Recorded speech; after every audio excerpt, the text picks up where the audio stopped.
Return to Halloween Town, though. Oh, we're live. Hey, what's going on, guys? Welcome back to the Den. Today, we're here to talk about what we thought of the Acolyte as the entire season. Week by week, we've been going and giving a review on each episode. If you haven't gone and check out our episode 8 episode a review, definitely go check that out after this one. But yeah, we're getting going with it. So right off the bat, guys, let's start with kind of briefly what we thought about this first season. And on top of that, do you want a season 2? Cool deal. I guess I'll just go. This season was much better than I expected it to be. I honestly expected to hate this show. I genuinely did. And I know that, I know that's prejudging. I know that's like, oh, blah, blah, blah, this, blah, blah, blah. But, most of the Disney Star Wars shows have been mediocre to bad. I feel like this isn't a controversial opinion. I feel like most people know this.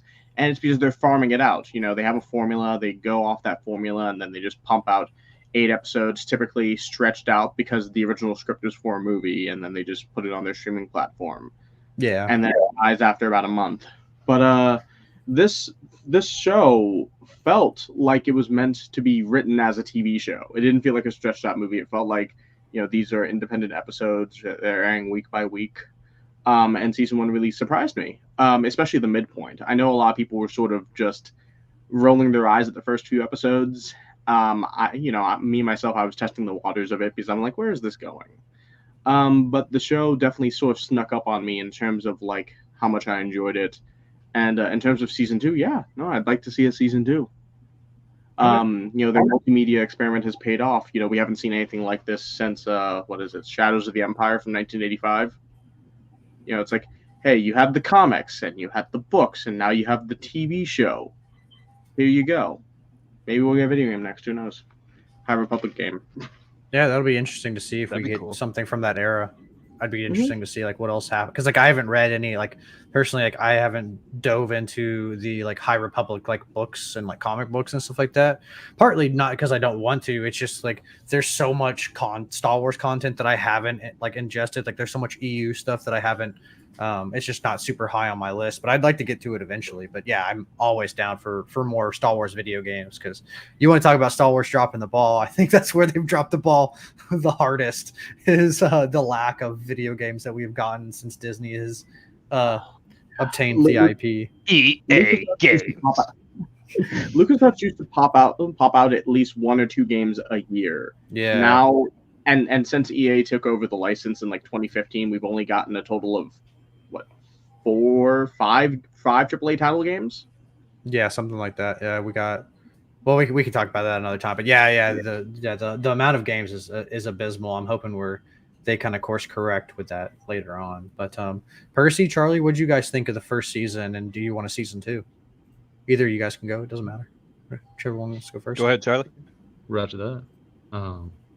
Man, it paid off in many ways. I'm one of those people that just stays away from everything when it comes to stuff like that. So like I'll see like maybe I'll see one teaser. Swear to Tom Cruise. The Thunder's like, no, not today. My rage. I stay away. I watch one teaser trailer and I'm like, okay, that's all I need. I don't need to see anything else, because most time nowadays, especially in the past like 5 years, people show like a trailer. They'll show the whole entire thing or one big event. Like, well, I know it's coming. Good job. I wish they would stop doing that. I completely agree. So I seen something. I was like, cool. My buddies got to go to London, UK. Lucky sods. And they told me from what they were seeing, like, dude, and so what they got to see, I was like, all right, I'm down. And of course, I may have like a little bias in it and everything like that, because when I found out my buddy is in the stunt team and everything, Tien Hong, go check him out on Instagram. He was well, not only is he like a stunt guy, he's like the main stunt guy. Yeah, he plays the main character. He stunted for Chimere, and he stunted for how to get the next snap done, which is so accurate, it's scary. So I'm just like, I'm so happy we get him on. But anyways, for me as well, as I always say when it comes to Star Wars stuff, I got my my DLC added on, and everything like that for stuff. I swear to God. 1 through 6. And, Bro, you just got tuned out, downloadable man. content, Yeah. everything like that. So I'm happy to add this into my stuff because, man, it was good. I enjoyed it. Much like most of you guys, I'm sure. Like I tried the books of like High Republic. I tried even listening to them. I just couldn't do it. Other than like it seemed like cutscenes in video games or something like that, I couldn't do it. But for this, I was like, okay, you got my attention. So I had no idea who the green person was, but I was like, all right, cool. Are you talking about Like Venestra? Yeah. With the light Yeah, who's Yoda? Yeah. Little green person that speaks backwards. This is crazy. But Yaddle doesn't do that. Only he does that. Yeah. But, did you guys see that meme that sorry, completely derailing because we were talking about Yaddle and Yoda. But did you see that meme I posted today with like it was like that chick and she was like, and Yaddle was like, just talk correctly. She's like, blah, blah, blah. She's like, no, speak freaking, and she's like force choking. It's like Yaddle talking to Yoda for the first time. She's like, why are you speaking that correctly? It's not that hard. Be an intellectual. It's true though. It's true. I'm gonna let you finish real quick. I'm gonna pull Kanye West. I'm gonna let you finish real quick, but I just gotta get this out. But no, like we've only heard Yaddle speak twice. Once in the Lego Star Wars Skywalker Saga game, and once in Tales of the Jedi. And she speaks normally. She speaks like a normal person.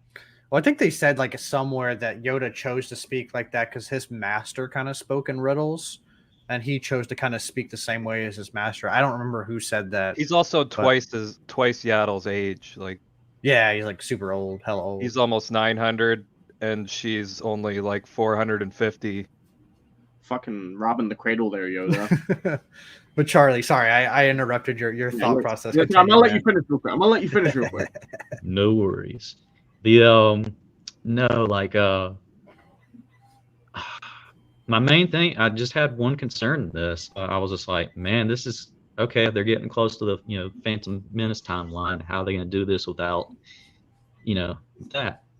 And they did it from my point of view in a way where it made sense because you're like, okay, well, everybody just got red weddinged in episode 5, and then big reveal of the thing. Like I actually enjoyed every episode.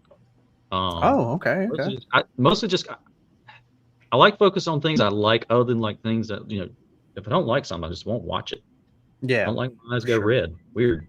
But no, just it was cool. I enjoyed it. The fight choreographing was flipping amazing, astonishing. The lightsaber stuff, the story, very engaging. I liked how the whole yin and yang effect of how the sisters went. If it was shot on locations and stuff, I swear it looked like Ireland. It looked great. Yeah, those on-site locations. I know JT said he was tired of the Earth planets, but dude, they're picking some beautiful looking Earth planets. I'll tell you what, it's I agree. I wish we got a little bit more Mustafars and Utapals or something along those lines, but I do like the designs of the planets for sure. I honestly like Baldimnik. I thought that was a really beautiful with the waves. I was kind of sad that we didn't get that fight on I wanted a fight on Baldimnik with the waves crashing. Yeah, they left. Yeah, I wanted No, man, and we're giving people PTSD. We all saw the Rise of Skywalker. We would have gotten PTSD, man. But see, they would have done it right though. They would have done it right. I want to. You see, everyone who's trapped in an abusive relationship says that, and that's what we are. We're in an abusive relationship with Star Wars. It's like you're gonna get it right this time, right?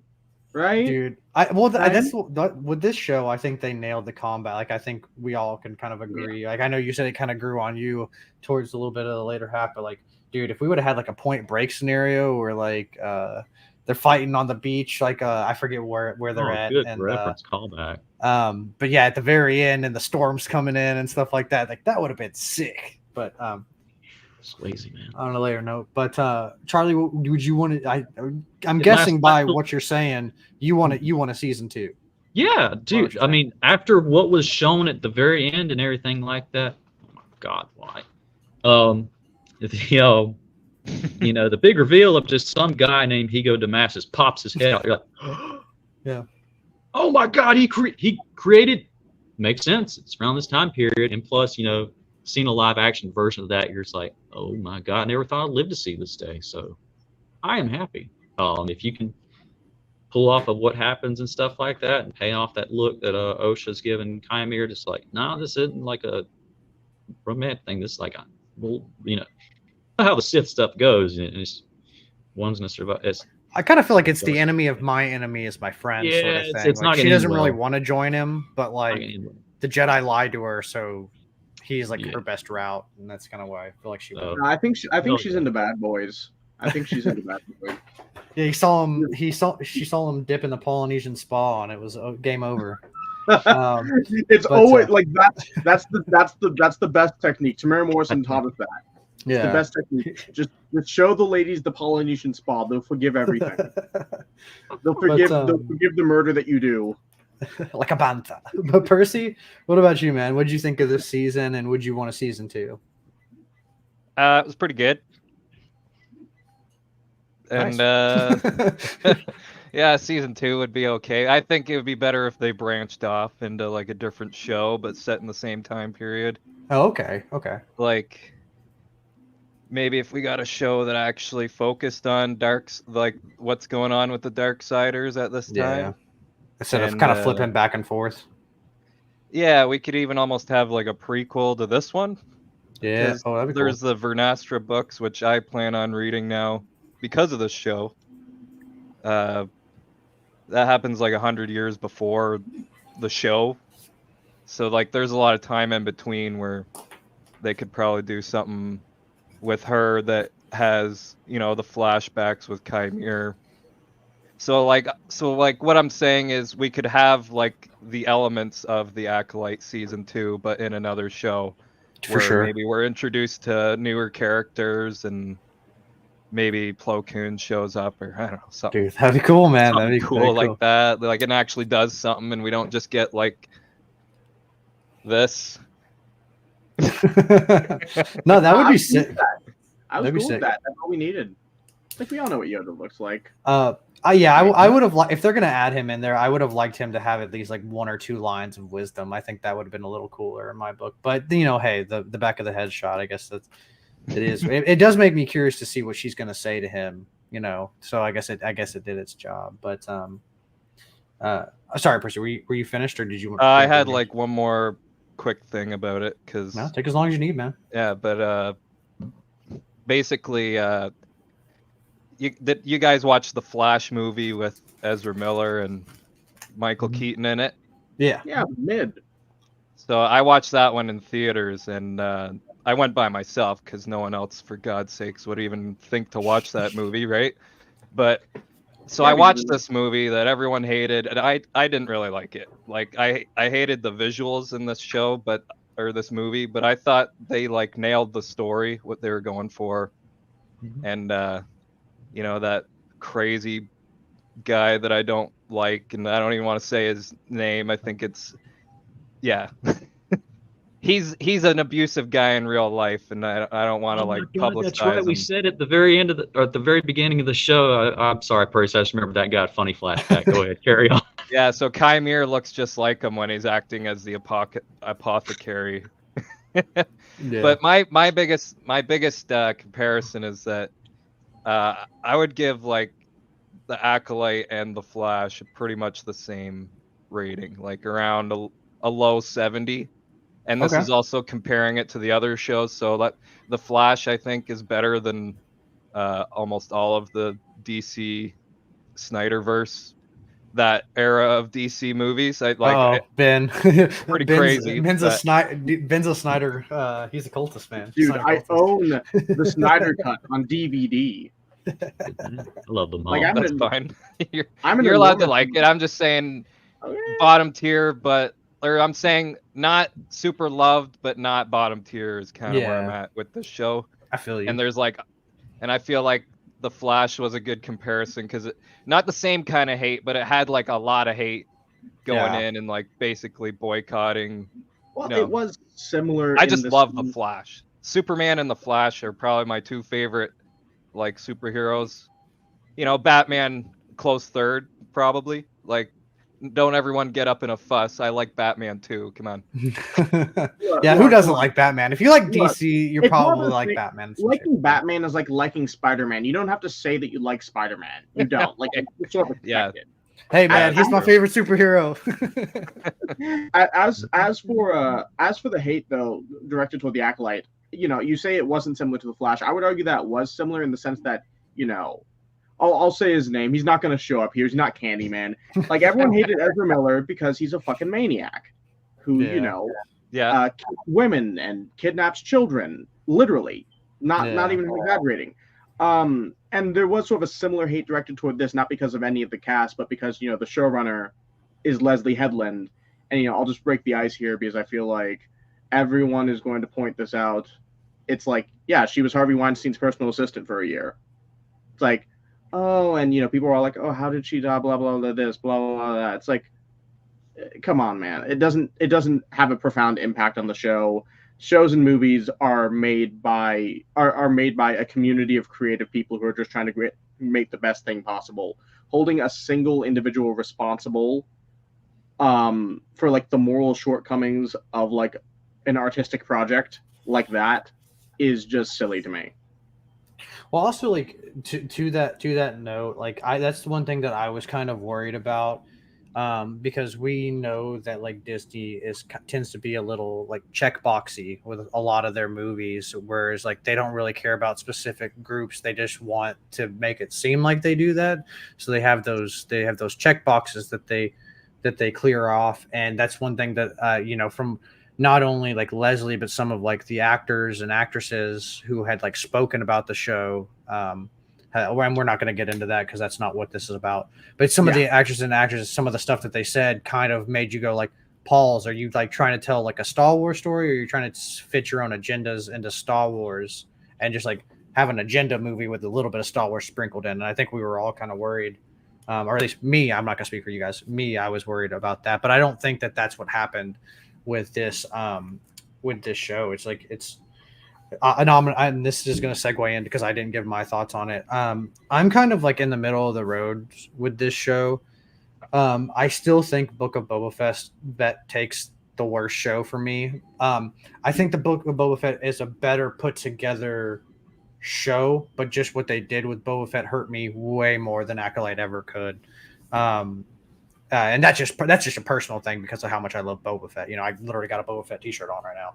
I don't think anyone's going to disagree with you on that. In terms of... But Acolyte, like Boba Fett's here, Acolyte, and then Kenobi for me.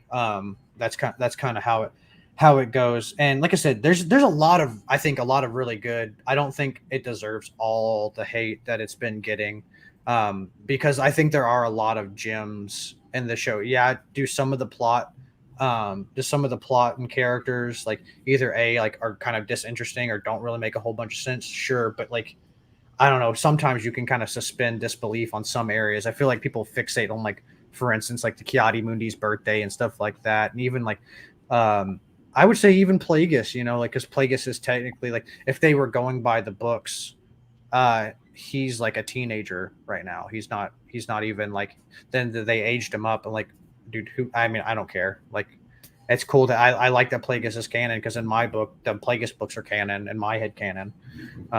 So it even solidifies that more.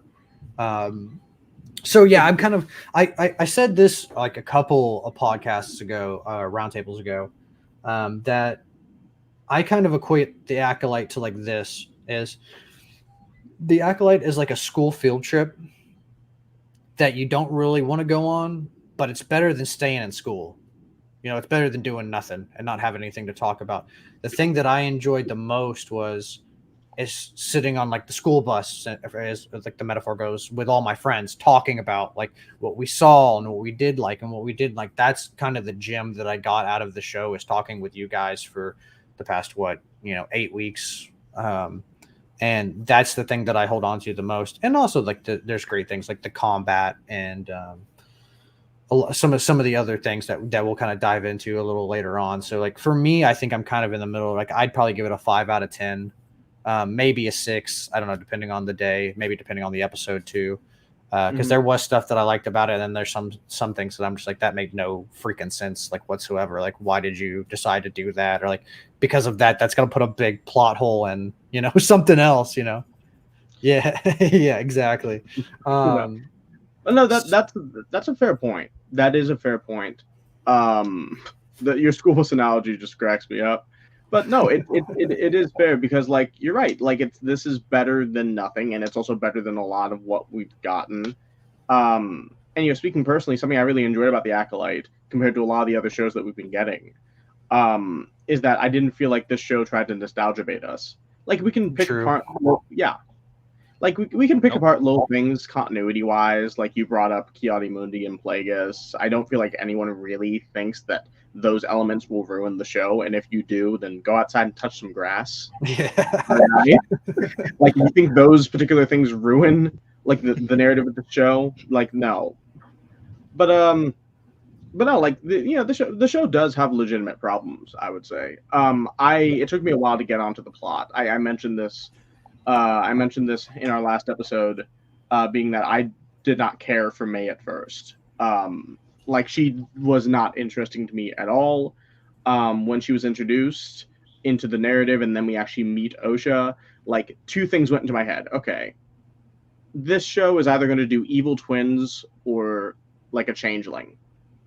It's going to be one of those. And they did evil twins, and I didn't think that was interesting. I thought the plot was a bit contrived, and I thought like the acting in the first couple episodes was wooden, but there was something about it that just sort of reeled me in. I'm surprised I'm as positively sort of synced in on this show as I am. I really am. Because I feel like this show did offer me something different, but still felt Star Wars-y to me. And it wasn't like, and it didn't like take every 5 minutes to say, hey, remember this? Hey, remember that? Hey, remember that? Hey, remember that? It's like, no. So, for that reason, it's actually pretty high in my ranking. If I'm ranking all the live action Star Wars shows by season, and I mentioned this to you, Percy, like on Saturday. I'm putting Book of Boba Fett at the bottom, then above that Kenobi, then above that Mando season 3, and then above that Ahsoka, and then above that is Acolyte. Ooh, wow. Okay, that's how I'm ranking them. And then interesting. That's how I'm ranking them. And then the top 3 would obviously be Mando season 1, Mando season 2, and Andor. Andor being the number 1 spot. Interesting. Okay. That's respectable. I can live with that. I think personally I would probably move Ahsoka a little higher, but I can also see why some of the gripes with Ahsoka would make it low like that too. Our lists are all very different. Yeah. I mean, that's what makes things fun, especially with these roundtables, is that we're not all a hive mind. And when you were talking earlier, that's something that, because I know people like personally, and I'm not going to call anybody out, that like shit on the show. Maybe not shit on like other people for liking the show, but they shit on the show and they haven't even watched it. I'm like, dude, how are you gonna like? I'm like, and that's the thing is like, do you like being like a critic about stuff, or do you like watching people who you value their opinion critique a show and then you just go off of what they say? You're like, oh, I didn't watch The Acolyte because so and so said it was garbage, so I think it's also garbage. Like, no, dude, go form the opinion yourself. Like, it's not gonna kill you to watch 8 episodes of The Acolyte, or even you don't even have to watch the whole season. Watch the first 4 or watch the first 3. Fucking do the anime rule. Watch 3 episodes and then decide to continue it or not. Now, I think personally, the first 3. Yeah, I think after the first 3, to me it gets better. I agree. 4 was the worst episode in my opinion. Because their favorite character dies and nothing else frickin' happened the whole time. I think, okay, so as far as like... Except for bugs. I think episode 3 was the worst episode just because of... I think it had interesting elements in it, but I think the director that did the last episode and the 5th episode should have... Like, I know we've said this the whole time. Should have directed the whole thing. Because I think she would have probably made the 3rd episode way more interesting. I don't know. I just think that they could have done some way cooler stuff that we'll get into a little later, because I have Go ahead. I mean, generally speaking, I can't speak for anyone else. I'm not a big fan of flashback episodes. That's part of the reason why I did not enjoy Book of Boba Fett. I know a lot of people, like you, for instance, consider the show to be a betrayal of his character, which in a lot of ways it is. I am of the opinion that stories need to have forward momentum. The whole point of flashback as a narrative device is to contextualize events that you're watching presently. I would argue that a movie that does flashback pretty well, that a lot of people who are watching this stream have probably seen, is Deadpool 2016. That movie is about half flashback, and it does it really well because, like, the flashback tells his origin story and it contextualizes the present events of him sort of seeking revenge on, Ajax. But for a lot of people, like for a lot of lazy writers, I would argue that, for them, flashback is like, okay, how do I get to the interesting stuff while not confusing the audience? Oh, I'll just have the majority of the first few episodes be flashback with some stuff scattered in there. It's like, no, that's not how you write a show. Hell, fucking Arrow on the CW did a better job at that. Well, it's like also too. It's just like I feel like we've been getting so much flashbacks, like you said, like the first, like, which honestly, if we're speaking Book of Boba Fett, that's my favorite part of Book of Boba Fett is him with the Tuskens. After everything else was kind of meh to me. I actually liked his arc with the Tuskens. I would have done some stuff differently with that, baby. but I still like that the most. It's Lawrence of Arabia, but with Boba Fett. I mean, that I think that's cool. I would have done some stuff differently, but you see, I liked watching that, but watching that, I'm just thinking to myself, if you want to show me this, then why show me the future stuff at all? Just show me this to begin with, and then skip ahead 3 to 5 years. Yeah, I think that would have been better. Because it kills the forward momentum of the narrative. Yeah. I completely agree with you. And I think we've also just been getting, like you were saying, too much. We've been getting too much in every single show. It's like every single show has a flashback in Star Wars. It's like Mando has one. They don't have a whole bunch, but they have one. Have a couple of him, like on Mandalore and stuff like that, like when he was a kid and stuff. Kenobi had one. Ahsoka had one. Ahsoka had like a whole episode dedicated towards the past and reliving it.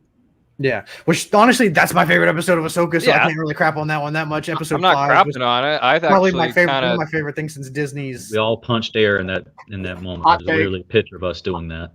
Hot take: you can cut that episode out. Dude, we'll have to talk about that another time. No. I have to defend myself here and now. People are going to come at me. I have to defend myself here and now. I loved seeing live action Clone Wars stuff. I adored seeing it as a fan. I own all 7 seasons of the Clone Wars on DVD. Is my all-time favorite animated series with maybe Avatar: The Last Airbender being a contender in that. I think it's outstanding. I love seeing it in live action. That episode is completely inconsequential to the narrative of Ahsoka. Like, she doesn't learn anything in that episode at all. If you were re-editing Ahsoka into a movie, you could just cut that episode out. I think there's arguments to what you're against to what you're saying, but at the same time, I can see what you're all. I can play both sides of it, so I totally get that. But yeah, let's go back to the Acolyte because yes, that while that is a hot take, we need to talk about the Acolyte and try to stay on topic as much as possible. But if we do get a season 2. Is there anything that like speaks out to you guys? I know, Percy, you kind of mentioned a little bit of what you said, whether it be like the characters with a different show or something like that. But what would you want out of a season 2? And I'll start us off, and then Charlie or Ben, you can kind of go. I think if I got a season 2, honestly, and I know they're not going to do this, but like I don't personally care about Mayo or Osha. I think they're the weakest part of the show, and it's unfortunate because I don't think that actress did a bad job. I just don't think they did a good job of writing her. Because there's some scenes where she really pulls me in, and I can get with what she's saying. So I know she has the talent to do it. It's just I think some of the other threads of the show were way more interesting, like what happens with Kymir and like what's his backstory with Vernestra, and like how did he become a Sith? Like, is he a part of the stuff that Plagueis is doing? Does he even know that Plagueis is there? Is he just watching from the shadows? And same thing with Vernestra. She obviously has a lot of stuff going on. She's obviously very old and has seen a lot of, maybe not as old as Yoda or anything like that, but she's lived like hundreds of years. So she saw Soul grow up from a little kid, and also honestly Soul too. Like Soul and Kymir were probably like 2 of my top most interesting characters, and it just. I would like to see maybe less of May and Osha in the second season and more of more of like what happens with everything else. Mhm. Vernestra, Chimere, maybe Chimere and Osha now, because I think that dynamic could be interesting. Maybe seeing a little bit more like They're the that. same person. It's fine. No, I Yeah, say, or sorry, not I said May May and and Osha. Osha. May, or sorry, Osha and Chimere. My bad. That's what I meant. You did say that, but Oh, did I say Osha and Chimere?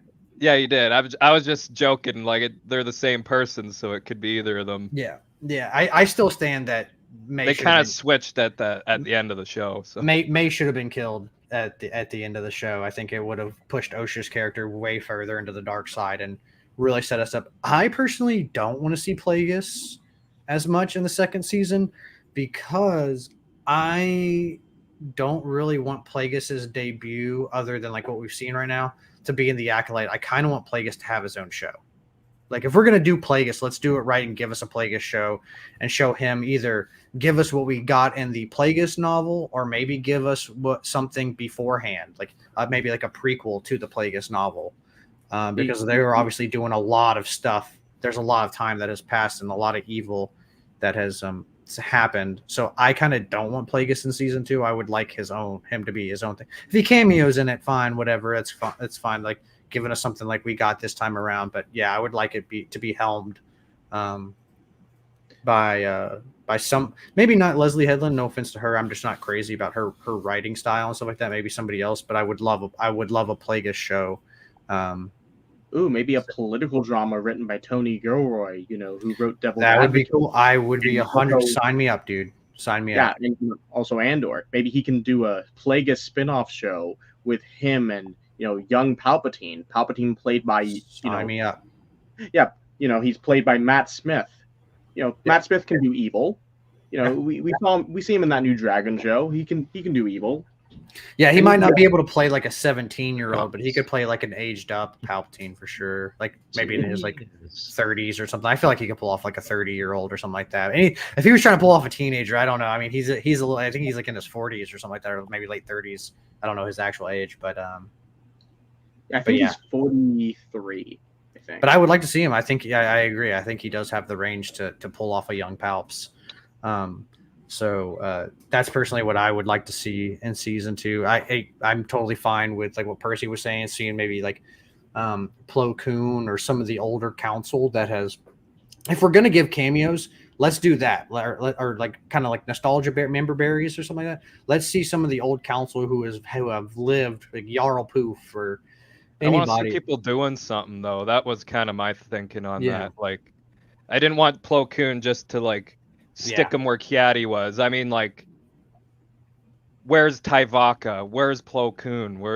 And I think that's personally, I love the background characters and I love the sets and the worlds, and they like maybe spend a little less on that so you have a little bit more screen time, because the only reason why we didn't get any more of Kalnaka is because they didn't have the budget for it. Same reason why we only got to the hedge. So that's, and the same reason why we got the shot of the back of Yoda's head instead of him saying anything. Like maybe take a little bit away from doing some of the background characters, because I love seeing all the extra, especially in episode 2. $22 million per episode, though. How much? $22 million per episode, I'm pretty sure. Yeah, and like I said, I'm not in that realm of like hosting a show and finances and what delegates to it. But I don't know. I feel like it could have been handled probably a little bit better and funds could have been allocated a little bit better. Because I think that's something that would have drastically improved the show, is if we would have got a fight between Kalnaka and Chimere.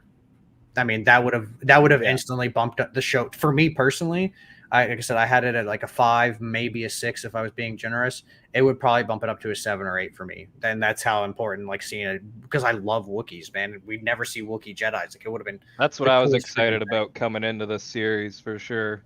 Yeah, I know, because you were talking to me like, dude, I'm so excited. I remember when he turned around the chair, the look on your face, like all the blood just like drained from your. You're just like, dude, this show's freaking dead to me. What's going on, Stanleys? Appreciate you, Stanleys, Mr. Stanleys. Here's a suggestion. Why don't we get in season 2? We get Kalnaka's Kanaka's evil brother who became a Wookiee bounty hunter, and Kanaka's brother can be played by Jack Quaid from The Boys, and he can track down May and Ocean, kill them as revenge, being, just like Jack Quaid did to, May and Ocean in the Hunger Games. Remember when he did that? No. Did he? What?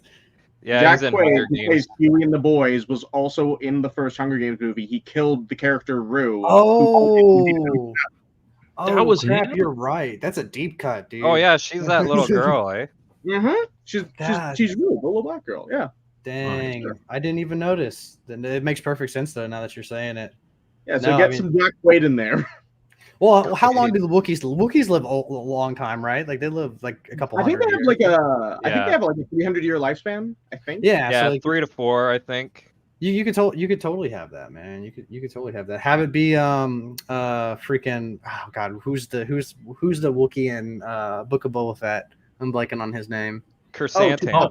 Yeah, have a young baby chrysanthemum come in, and that was his brother or something Black like that. Chrysanthemum, man. Come on, they're the same person. They ended the life day. They got Super Saiyan status. Come on, dude.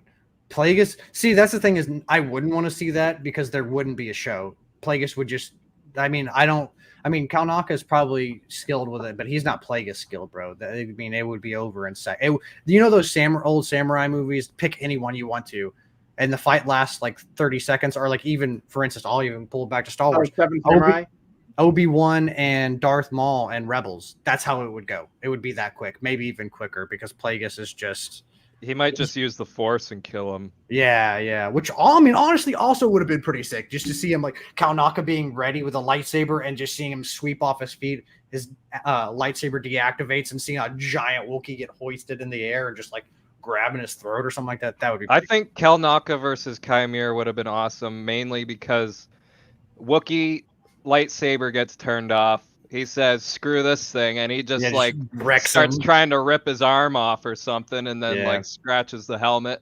And then Chimere gets a new scratch on his helmet or something. That would have been sick. Yeah, just like a Chimere helmet with like Wookiee scratches across it. That would have been rad. And then every Chimere cosplayer after season 2 comes out will have to be like, "Fuck, I have to redo my helmet now." No, just take a Dremel to it. Just take a Dremel to it. That's all you need. Put in the Jurassic Park scratches. Yeah. No, that would have been really cool. Honestly, I wish we would have gotten that. And but yeah, what would you guys want to see? I kind of like voiced my stuff. I know we've kind of all been chiming in, but does anybody else have anything they'd want to see in season 2? That guy, Charlie. Right there. That'd go cool. Him. I can almost reach you. If you're gonna go forward in time and everything like that, I'd say don't show much of Plagueis, but just show maybe at the very end of like certain things and stuff. You just hear his voice maybe, and everything like that. Maybe he's on call with a little young man that's going to be a big a-hole someday, but he's working on this project at the same time at this moment. Racing speeders. Meanwhile, Meanwhile, having Chimere try his thing, because I still get the indicator of he was running from Plagueis, like he was just trying to be like a pretender. He was not like a Sith person at all, just a dark sider, falling. He's like maybe like a Ventress style character, how like Dooku and Palps are the main. And getting Osha to just follow them, see it all fall apart with them and how it all goes and everything, and just meanwhile Plagueis is doing his thing in the background. It's like let's see how this goes and everything. See how bad they can do it if I don't have to step in. I don't know. I would like that. If they do like a flashback kind of thing, just do it right. I don't know. There's shows have done it before. They have gotten away with it, but there have been shows where they, but it's okay. That'd be just me. That's just my 2 cents. Okay. Very cool, man. Very cool. Like, did you, Ben or Percy, did you have anything else you wanted to add to like what you wanted to see in season 2? I mean, in all seriousness, like for season 2, what I'd like to see is May get trained properly as a Jedi by like Renestra. Like May's basically a clean slate at this point, like completely clean, and she's Force adept. And Vernestra probably knows that May was created via Avergence because, you know, she scanned Soul's mind as it was dying. So she probably knows that. So she can be like, maybe I can work with this. I can use this girl to track down not only her sister, but my old apprentice who turned evil. And that sort of carries through to like what we're sort of aiming toward logically being the grand scale corruption of the Jedi as an institution, and how Vernestra's sort of culpable in that. It's sort of like what Dooku said about Yoda in his novel, being that, you know, because Yoda's been part of the Jedi for hundreds of years, and because he's been helping the Republic, that he is corrupt either by negligence or intentionally, because he's just so tied into the system. I feel like you can make a similar argument with Vernestra. So she, in an attempt to like maintain the Jedi's autonomy as an independent organization, you know, their own sort of religious faction, she can be like, okay, I have to nip this in the bud. I have to track down my apprentice who turned evil because he can make me look bad. I have to track down Osha, a former Jedi who turned evil, because she can make me look bad. And I'm going to use May as a weapon, as a clean slate, to get it done. Despite the fact that, you know, the irony is completely lost on her. The fact that she's taking these means to do something, that she's resorting to these means to do something awful. I'd also like to see a growing bond, not a romantic bond, although a romantic bond would be an interesting take for them to go. Like, I would like to see that in a curious sense. Like, okay, how do you write a romantic bond between these two? But I'd like to see a bond form between Chimera and Osha, like in terms of, okay, I want an acolyte, I want an apprentice. It could be similar to like the bond she had with Soul, but more distrustful, in the sense that she wants to trust Chimera, but she can't. And I also like to see like little moments between Chimera and Plagueis, because I'm fairly certain that Chimera is probably Plagueis' acolyte. I don't think that's a hot take. I don't think that that's something that they're on the same planet. That can't be a coincidence. Mm-hmm. So I'd like to see little conversations here and there. Maybe you have like a moment like in the Clone Wars where Sidious is saying to Dooku, hey, get rid of Ventress, she's getting too powerful. You can have moments like that with Plagueis saying, hey, you know, Chimera, you need to get rid of the black girl. The black girl's getting too powerful. You can't keep doing this, man. It's like poetry, it rhymes. It's like exactly. It's like poetry, it rhymes. And Chimera tries to stand up to her, and Plagueis is like, do not question me. It is part of my grand plan. Yeah. Blah, blah, blah, blah, blah. We know what happens when you cross Plagueis. There is no, hey, get rid of her. It's like, I'll kill both of you. Yeah, like, I'm not even gonna ask. But the Stanley said he'd like to see the rise of the Trade Federation get their seat in the Senate. Like that, I think that'd be kind of cool. Because Star Wars always has politics in it, even if it's very light. And I think the show did that a little bit with the I'm blanking on that senator's name who comes in at the end, but they kind of bring the politics in that, and then Vanessa goes to the I don't know what kind of council that was, where she's talking about Soul kind of killing everybody. But did you have a little bit of politics there? But Star Wars always has politics. It was a Senate meeting. Was it a Senate meeting? Okay. Yeah, it's like a private Senate. It was a private Senate meeting with like the top senators and the chancellor. We'll just call him Senator John Jones. We'll just call him Senator John Jones. You guys go with that? You guys go with that? Sure. That's what I recognize him from. John. Yeah. But no, that's what I'd like to see. I'd like to see like a growing bond between Osha and Chimera. You know, Chimera trying to convince Plagueis that this girl is worth using. You know, Plagueis becoming mistrustful. Maybe, you know, Chimera develops like a sense of fatherly duty to Osha, and he's like, okay, Osha, we need to go. Plagueis is going to kill us, and either Chimera sacrifices himself for Osha, which is another like master dying, but instead of her killing him, it's like he's sacrificing himself, or maybe they both escape together, and maybe they both get caught up with by May and Vernestra, and then you get that sort of final emotional confrontation there. I think that would be really interesting to see in a second season, because now the roles are flipped. You know, Osha could never hack it as a Jedi because you couldn't let it go of her anger, but now May is a clean slate. All her anger is kind of just gone, so maybe she can finally like develop a sense of peace and actually become the thing her sister never could, a Jedi. I think that'd be interesting. Or, you know, you could just get Wade in here to kill them both. Yeah, I was just say I think I'd rather see everybody die, just because like we don't hear a word of them in the prequels, and they seem to be pretty important. So to me, it doesn't really make sense, like if they were to live past the prequel era. And I think I would like that too, because in the Plagueis novel, Plagueis is very rigid with Palpatine being like, "Hey, you can take this Zabrak as a warrior, but you will not train him in the ways of the Sith. You will not teach him anything. You will not give him any knowledge. You will do nothing with him. He is an assassin, and that's what he is all good for. He will fight for our cause, and then he will die." And maybe he can kind of learn that through the trials and errors of like May and Chimere, where he has to end up silencing both of them because Chimere is getting too attached to Osha. Or I think I said May and Chimere, not Osha and Chimere. That's what I meant. But too many dumb names. Too many dumb names in Star Wars. Yeah. Well, it's like also doesn't help that they're like the same person, but they're not the same person. So it's like it's confusing. But the Stanley, I agree with you. I want to see Vernestra use the light whip properly. I can't get an accurate reading on whether I like it or not because we see it for 30 seconds and it like bug zaps a bug and then it's put away again. Crazy? Wouldn't it be crazy to see Vernestra use her whip on Osha? Vernestra being the head of an important religious organization trying to whip a black woman. Wouldn't that be crazy?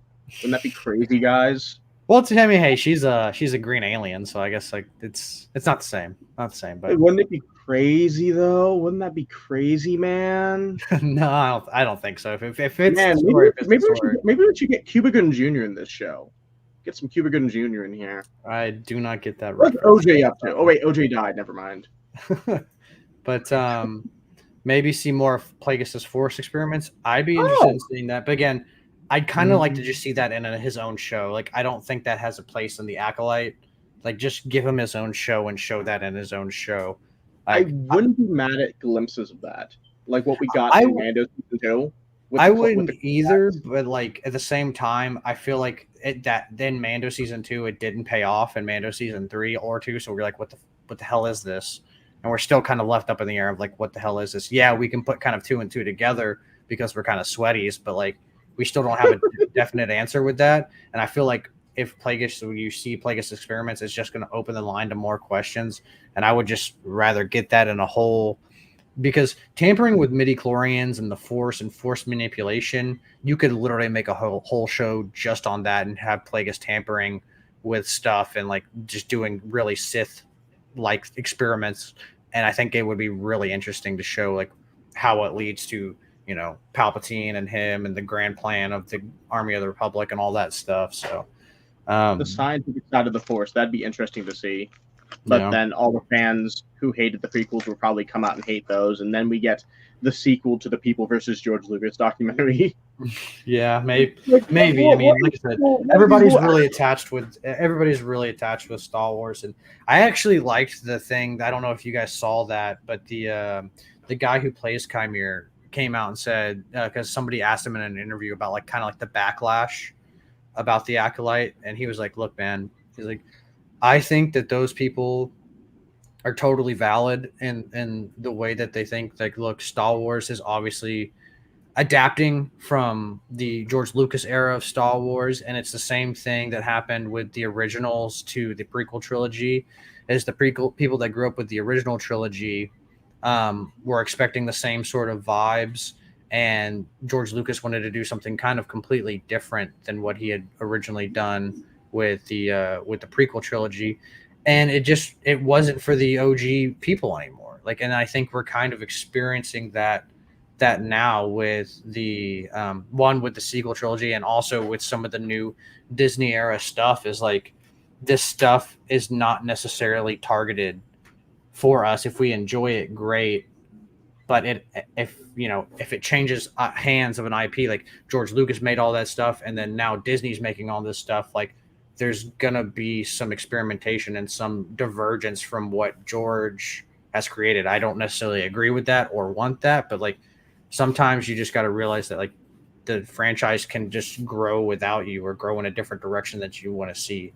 I think people struggle with that, and I'm throwing myself in that ball pit too. Like I think I struggle with it as well. As like sometimes it doesn't adapt to how you personally viewed Star Wars growing up as a kid and the Star Wars that you hold near and dear to your heart, And there's always, I'm not saying like everything's going to be crap that's coming out, because I think we've definitely gotten some gems in the Disney era Star Wars stuff. We've gotten actually a lot of gems, I feel like, but there's also going to be stuff that's like so as well, because it doesn't age. Sometimes the stories don't age with you. So the stories that you're looking for, that like, you know, the OG trilogy and the prequel trilogy, it's not necessarily going to have those same themes, because it diverts and changes. I don't know if I'm making any sense. I might just be rambling, but no, it makes perfect sense. Like, things shift over time, and your perceptions of things shift over time.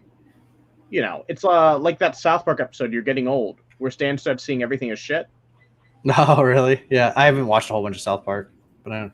Oh, the episode is a commentary on how you get more cynical as you get older. So so over time, the things Stan used to enjoy, he starts seeing as shit, like actual shit, because he's getting older. He doesn't have the same tastes he used to.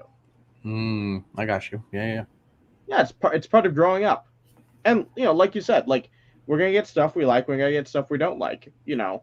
And I'm just glad we're still getting stuff, because we could have a dead franchise right now, too. Because, like, George Lucas probably would have came out with a sequel trilogy, his own sequel trilogy eventually, but that's probably all we would have gotten. I mean, who's to say? Who knows? But, you know, if George is still running it, we probably wouldn't get near amount of stuff that Disney has created. Maybe that's a good thing. That's another argument for a whole nother time. But, well, his plan was always to hand it off to someone else.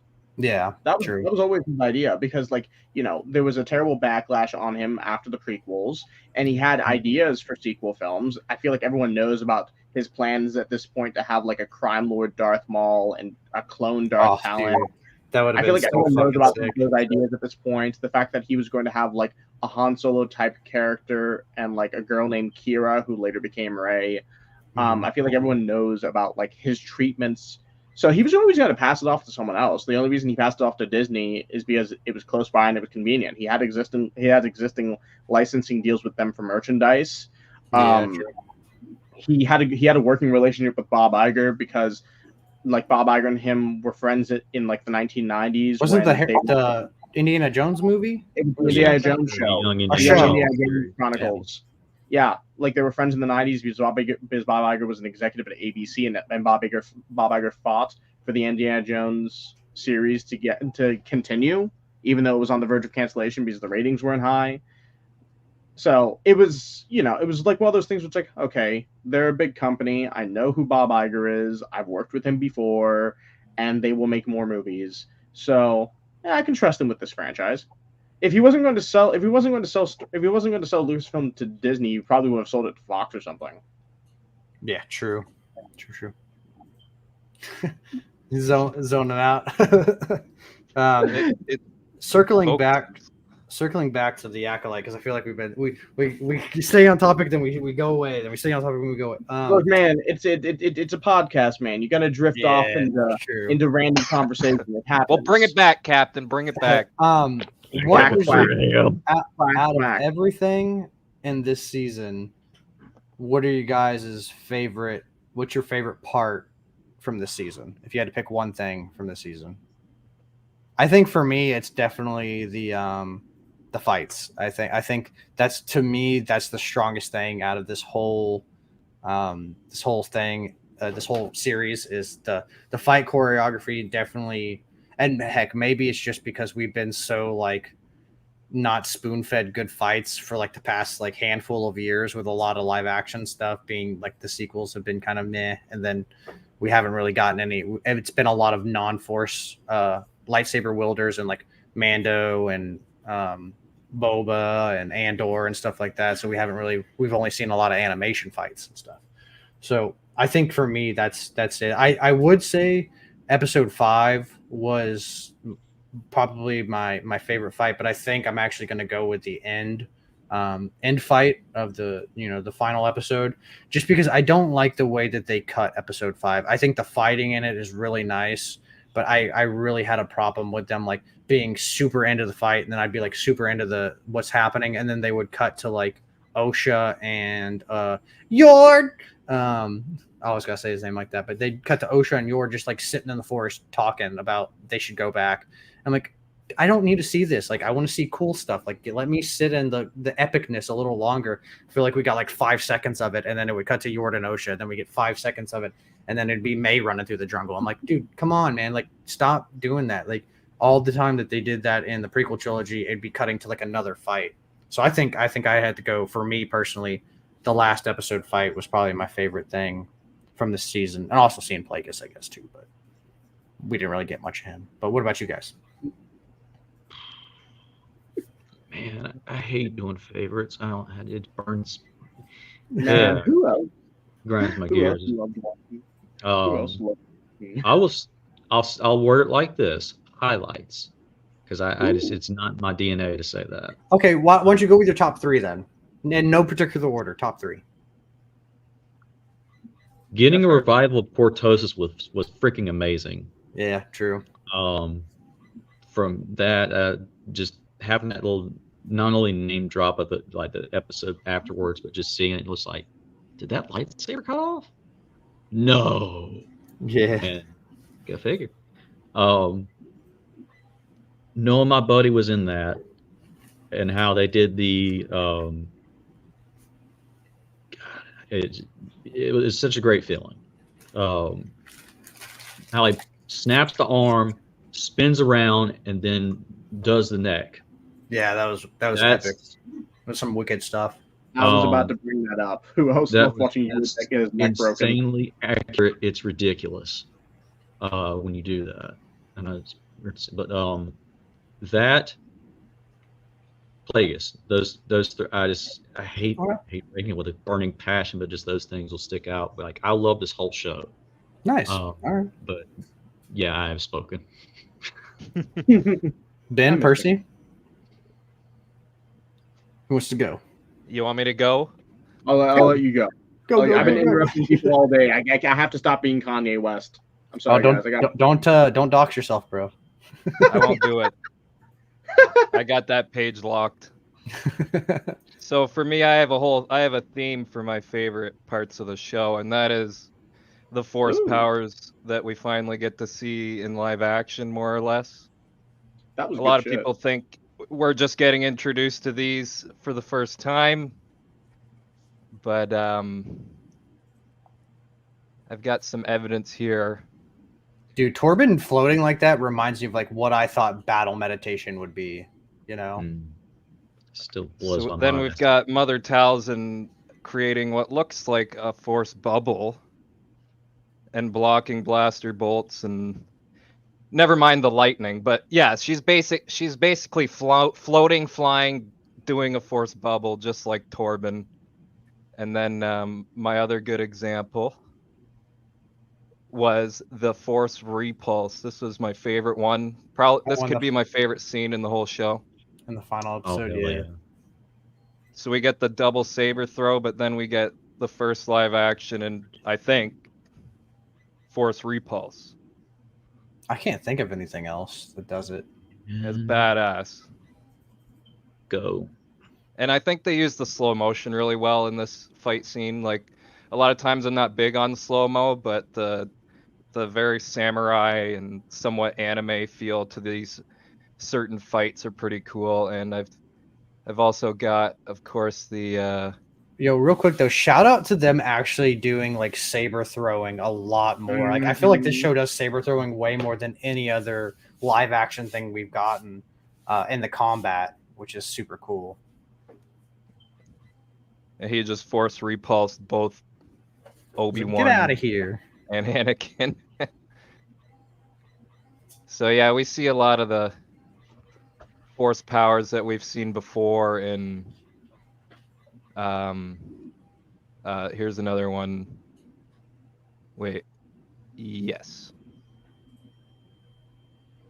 Mother Talzin, it turns out, can just fully teleport, right? And in some of these episodes in season 3 and 4, she brings herself to a place, but she's not physically there. But here, she actually physically brings herself to Savage, and they walk through and interact with each other in this scene. And then after that, he goes and finds Maul, and then she teleports again. I didn't get it, but she does another teleportation, and then that's where we actually get the full scene of her fixing Maul up. And the Stanley said that apparently the witches and Morgan Elsbeth story for the Tales of the Empire used it. I have to go back and watch that. I don't remember that I was part. trying to find the clip for that too, but it happens so quick. I know that there's a lady, one of the different witches. The Mountain she Tribe has ones? she does a teleportation though. She has like it's like a white disc instead of the green stuff though. So it was kind of cool. And he said the Plagueis reveal was probably his favorite moment from the series. Yeah, that was a good one. I know a lot of people had a problem with it because a lot of people don't like the show, so they didn't want Plagueis showing up in a show that they didn't like. But dude, still, like, we got Plagueis live action, man. Like, I didn't like the sequel trilogy, but I thought it was cool that they at least like mentioned. I think one of the ships was named Plagueis, or one of the statues looked like him, or something like that. Like, even that. Every like battalion of the Sith trooper army, they were named after like a different Sith. Yeah, Lord. Like Revan and Malik and all that stuff. So, but like to see him, like, even if he's like older and like beat up and stuff like that, like, I thought he looked cool. The CGI was well done, and man, I agree with you there, Stanley's. But Ben, I don't think you've given your thoughts. Honorable mention to Yord getting his neck broken because fuck that nigga. My actual favorite part of the show though was no filters. Fuck him. He only did one good thing in the show, and that was follow Osha into the room where Torben was, and to verify that, you know, she didn't kill him. It's like, haha, she couldn't have murdered him because I didn't trust her not to murder him, so I followed her to make sure she didn't murder him, and she didn't murder him. I thought his apprentice looked really cool. I thought that we only got her for a scene, but seeing Zygerian Jedi was kind of cool. She never came back. She never came back. They didn't have the budget for it. They only had a budget for one. You make a compelling point. That was interesting, but counterpoint, fuck that nigga. Anyway, my actual favorite part of the show was Skymir's character. Manny Jacinto did an amazing job playing the character, like basically playing two roles, being like a bumbling fool and then his true self. I thought the switch was... He stole that idea from Jar Jar. Exactly. I thought the switch was spectacular. Very reminded me a lot of a horror movie that came out last year called Nefarious, which is a great movie. About like with some similar idea of a one character embodying different roles within themselves. Great movie. I'd recommend it. Came out last August, I think. But yeah, I loved his character. I love Manny Jacinto. I've loved him since The Good Place. I think he's amazing in that show. I think he's a really good actor. And I love like the way this character is written. It's like he's obviously a character who feels like he's been betrayed. I like how you sort of learn more about him slowly as time goes on. It's like, oh, his master stabbed him in the back, and then you find out at the end of the show, oh, his master was Renestra. It's like, whoa, what the fuck's going on here? It's like, what's this story? I like to see this unfold. I like how he's an adept character, because he has that Cortosis helmet and he knows like how to like hide himself and do certain things like with his hands. Like he welds the helmet to fix it. It was less funny. Yeah, it's like less funny Sokka. I agree with that. He was less funny. True. That's true. And he's less funny than Sokka, and he doesn't solve his sexism like Sokka does. Maybe Sokka solved his sexism. But no, continue with what you were saying. Yeah, go ahead. No, I like his character, and I like the fact that he is like a villain of honor. Like, in the last episode, like they have a line of it where Osha and Chimera, they're flying to the planet, and he's like, oh, you can't let you're insisting on coming with me, and it's like, yeah, you go to find Osha, I go with you, that seems fair. And then he says, did I give you the impression I'm a fair person? And then she says, yes, you did actually. You made a deal with my sister. You expected her to uphold it. That's fair. It's like, and yeah, I like that. He's a character that puts up a tough front. He wants people to think that he's sort of a vile, heartless bastard, which in a way he is. He does murder, but he has a code. He has a sense of honor, and I think that makes him interesting. Plus, he's probably hung. So always with the unhinged stuff. She saw it. But that you kind of lead into one of the next questions I had. So Charlie and Percy, this will be up for you. Is Who is your favorite character from this the series so far? Man, if you had to pick one. You only get one slot. You only get one slot. Yeah, you man. only get the one. I know it's tough. It's like fantasy football. You get one. I'll let you. I'll answer because I have mine already ready to go. I'll let you guys think for a second. I would say I think I'm gonna have to echo Ben. For me it was Soul, but I don't really like how the last two episodes kind of treated him because maybe this is a hot take, maybe it isn't. I don't feel like he did anything like to warrant what happened to him, and maybe that's kind of like the whole point of the show. But they definitely said that the Jedi were supposed to be the bad guys of this series, and I still don't get that. Did the Jedi make a mistake? Sure. Were they 100% on the money with what they did? No, not at all. But the bad guys, I don't know. To me, that's a little bit of a stretch when you're dealing with not like some sort of like witches magic and I think it would have been honestly. I think it would have been easier if like maybe the witches weren't on the run. Like maybe if it was like and this will kind of tie into also like Osha and May's character.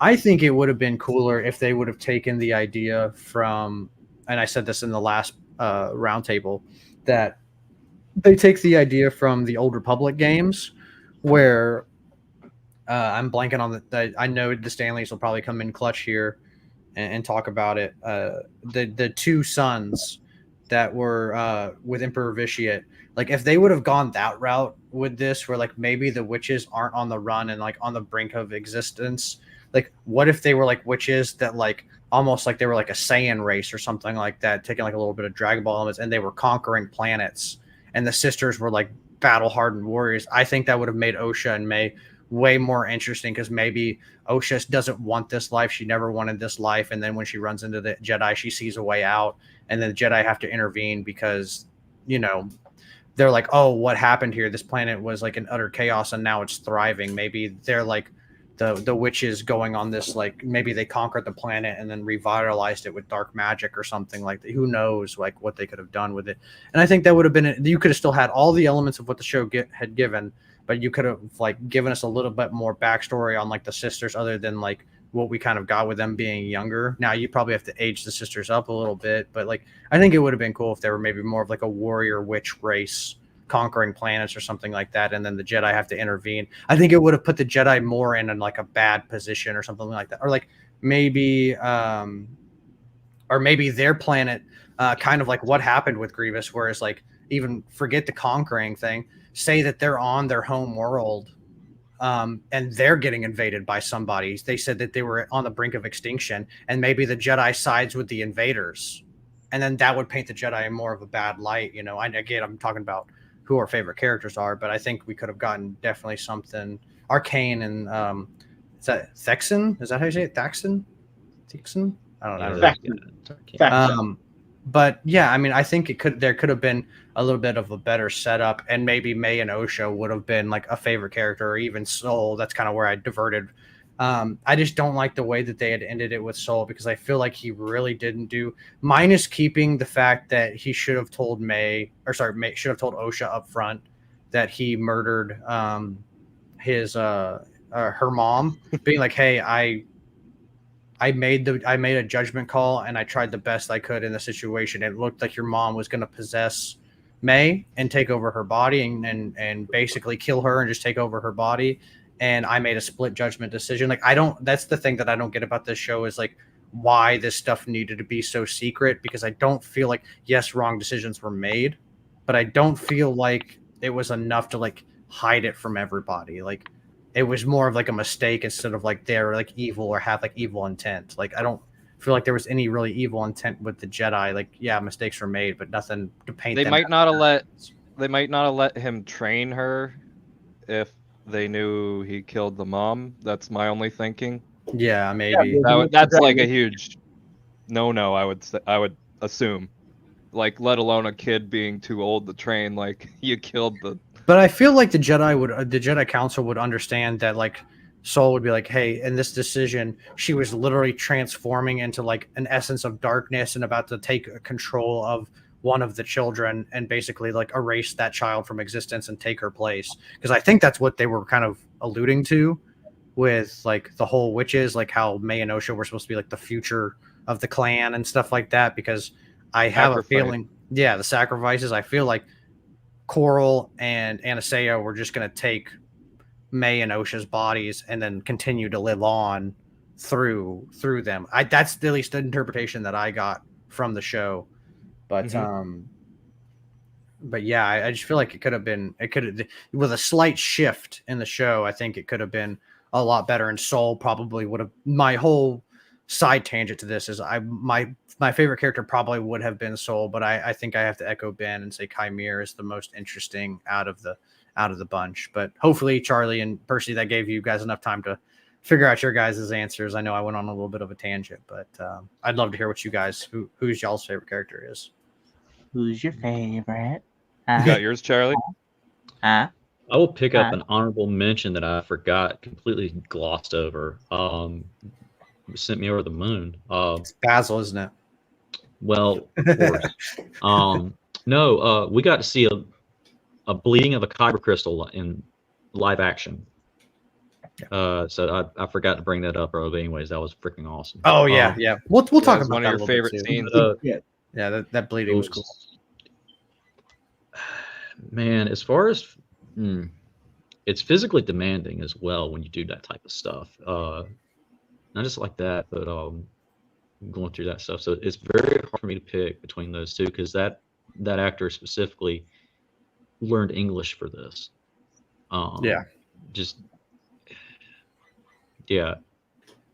The actor who plays Saul, I'm a fan of.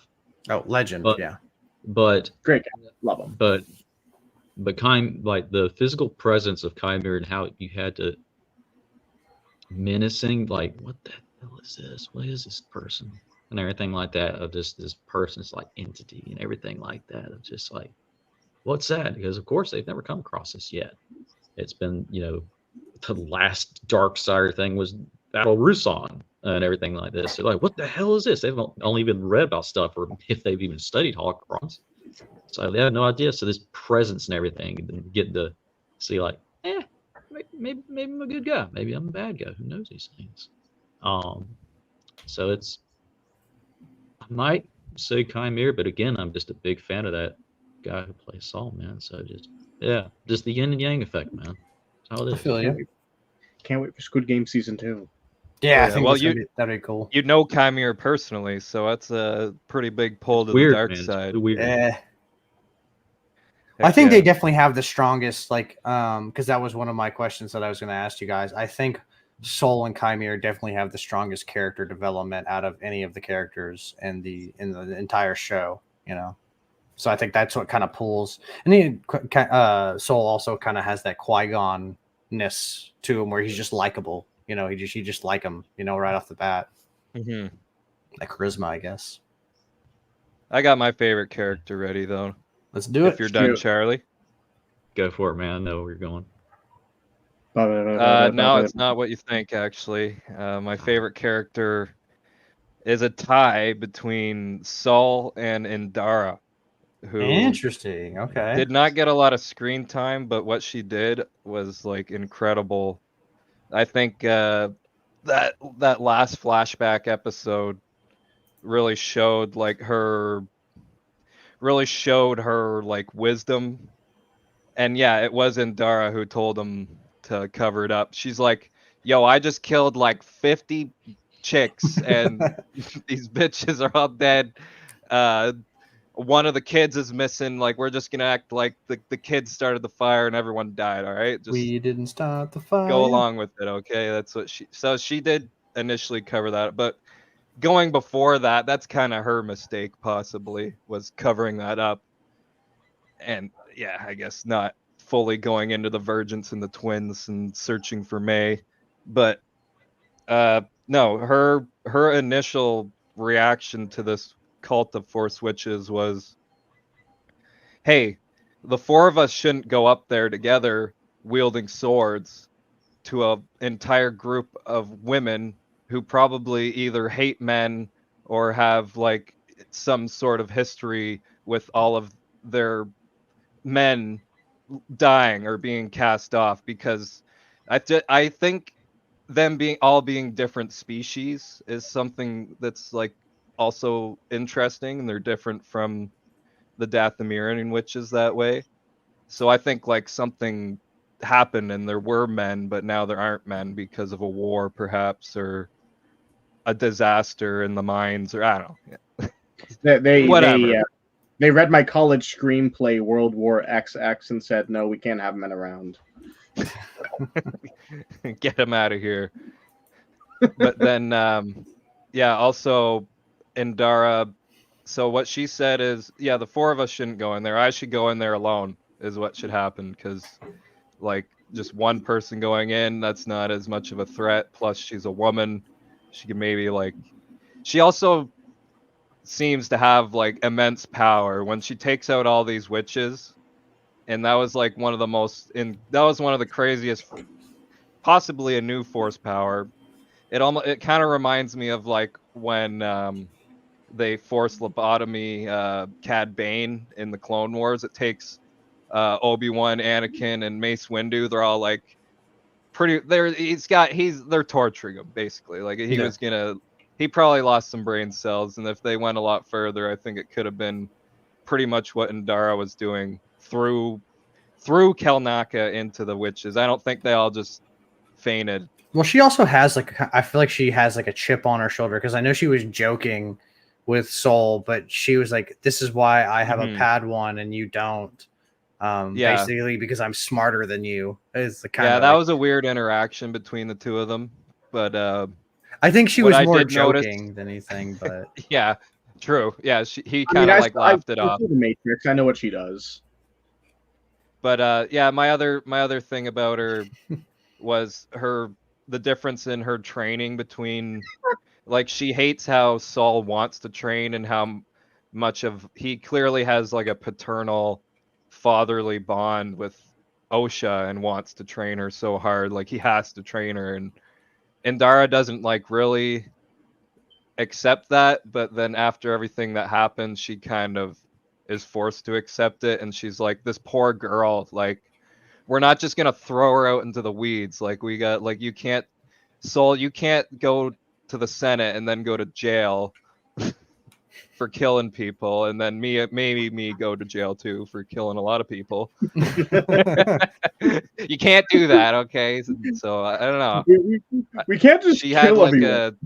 She had a bit of a character arc, and like her in the bar in the first episode, I was really like, she was like the most mysterious, other than the Wookiee. He was the most mysterious. All I wanted to know is how he communicated with everyone, because it's like, well, they kind of said it though, didn't they? Because they said all the Jedi take Shriwook. Yeah. And then Yord was like, well, Shriwook was a little too mainstream for me, so I spoke whatever the hell Basil's creature was. I guess my thought there was like, we didn't get to see him communicate a lot. Like, yeah, true. He just had like reactions, and like when Osha ran up to him when he's fixing the bike, like they didn't say anything. Yeah, I think that's definitely one of the biggest missed opportunities about this whole show, is that we got barely anything from Kalnaka. I mean, it was cool to see him fight in the flashback scene, but we didn't get really. He was standing around a whole bunch. That's about all we got from him. Using a metal detector for God knows what on that freaking planet. Who knows what he was trying to find out there? But the midichlorians are in everything. The grass. Yeah, I guess it's a midichlorian metal detector. I guess I don't know. But we're sitting at about an hour and 18. I kind of want to wrap this up a little bit, and I wanted to show you guys, because I forgot to mention on Saturday's roundtable that we did, we had 585 people vote on what they thought about the Acolyte episode 8. So I wanted to kind of pull that up, and then I also asked what they were doing, what they thought about the show as a whole. So I want to kind of talk about those. So on the channel, I don't know how this happened. Maybe just I guess it was just trending, and it got blown up, because this is probably the most ever voted on community tab that I have. But 19% said it was great, 22% said it was good, and 59% said it was bad. And then when we scroll up, and I feel like there's 17 comments. I feel like a lot of people were actually like describing like what they didn't like. They weren't just like, this show is garbage. Like, I mean, some of the comments are like that, but like some of them actually had like some of them. Yeah, some of them had valid points though. I felt like they weren't. Not everybody was like, oh, this is bad. Like they actually gave reasons why they didn't like it, which is totally okay. If you like something, give a good explanation for it. And if you don't like something, also don't just be like, this is bad or this is great. Give a little bit of reasoning behind it. Yeah, don't tell people they're not a real Star Wars fan just because they like a different version. Yeah, definitely that's not okay. Having opinions, great all day long. You like a show, you hate a show, or you're somewhere in between, awesome, but never attack somebody. For like 20 plus years now. Like, just get go over watch it. Sam Whitwer's video when it comes to that. He'll educate you. I feel like I'm like the Man of Steel when it comes to that hate now, because I grew up with the prequels. So it's like I've been living. Or Bane, he's like, I lived in it, molded by it. I was there 3,000 years ago. Rebels.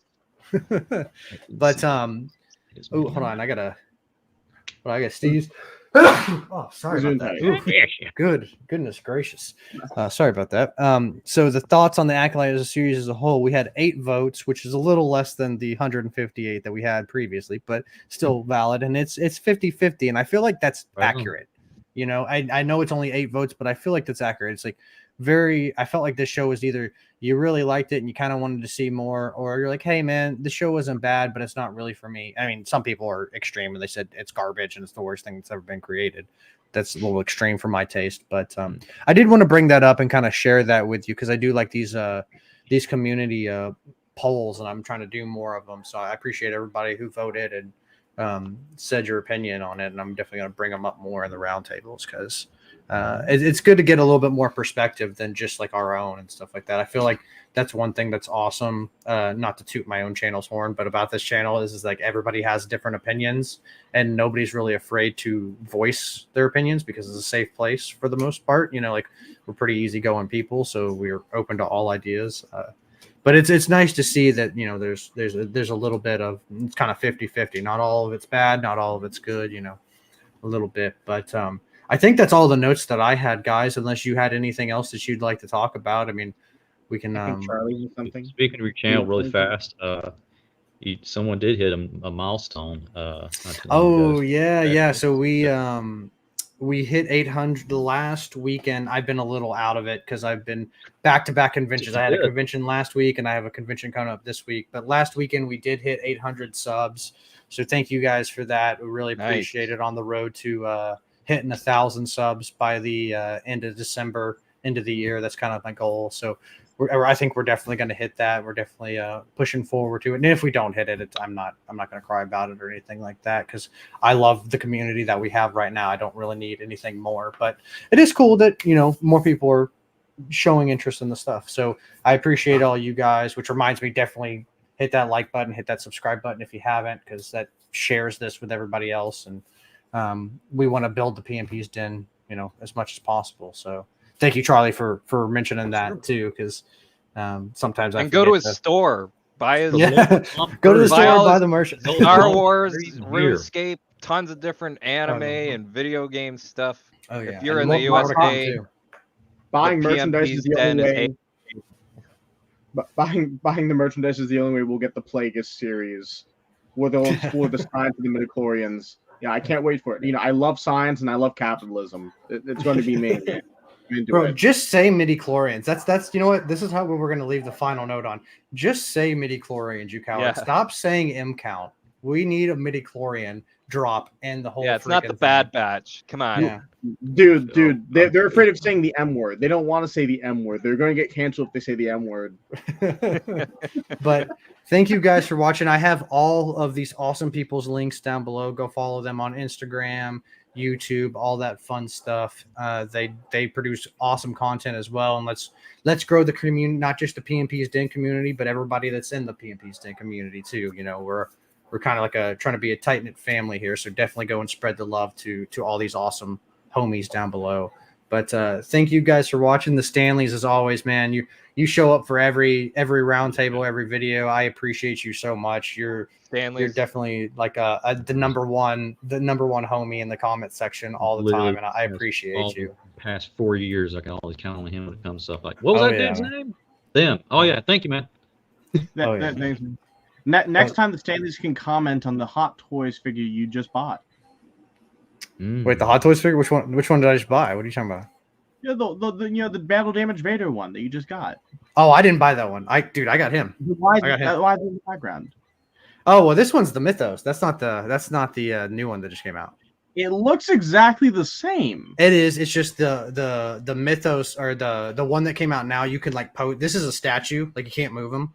The one that came out now, like you can like move. He's like a actual like doll. I guess is the Hot Toy. Yeah. So you can move him and pose him and stuff.